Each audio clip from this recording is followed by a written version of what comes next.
Romancat brenda reality show-ve kanë një mënyrë të veçantë për të tërhequr vëmendjen e publikut, dhe rasti i fundit në Ferma VIP me Vanesën dhe Indrin është një shembull tipik i këtij fenomeni. Në një ambient të izoluar, ku emocionet intensifikohen dhe marrëdhëniet zhvillohen me ritëm të përshpejtuar, çdo afrimitet mes dy banorëve merr për masa shumë më të mëdha se sa do të kishte jashtë.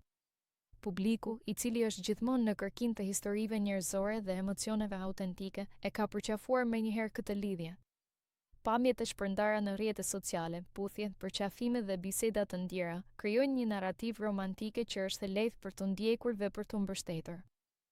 Në këtë mënyrë, Vanesa dhe Indri nuk janë më vetëm konkurrentë, por shndërrohen në protagonistë të një historie që zhvillohet para syve të publikut ditë pas dite. Megjithatë, në kontrast me këtë entuziazëm të përgjithshëm, heshtja në profilin zyrtar të Vanesës në Instagram hap një dimension tjetër interpretimi. Në reality show shqiptare, llogaritë sociale të konkurrentëve gjatë qëndrimit në format zakonisht menaxhohen nga familjarët ose persona të afërt, të cilët shpesh pasqyrojnë vetëm ato aspekte që konsiderohen të përshtatshme për imazhin publik të tyre.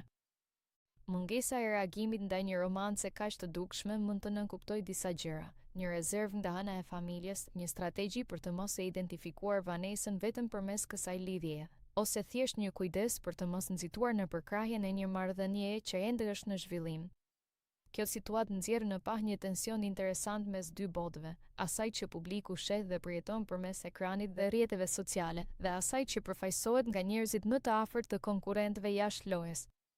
Ndërsa fansat e përqafojnë spontanisht një histori dashurie, familjarët shpesh mbajnë një qëndrim më të matur, duke menduar për pasojat afatgjata dhe për mënyrën se si kjo histori mund të ndikojë në jetën reale të personit në fjalë.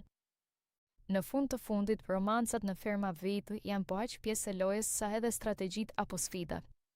Ato mund të rrisin popularitetin e një konkurrenti, por gjithashtu mund të krijojnë dilema dhe diskutime jashtë ekranit. Rasti i Vanesës dhe Indrit tregon se, përtej emocioneve që shihen në ekran, ekziston gjithmonë një shtresë tjetër realiteti, më e kujdesshme, më e heshtur dhe ndoshta më reflektuese, që nuk shfaqet gjithmonë në rrjetet sociale.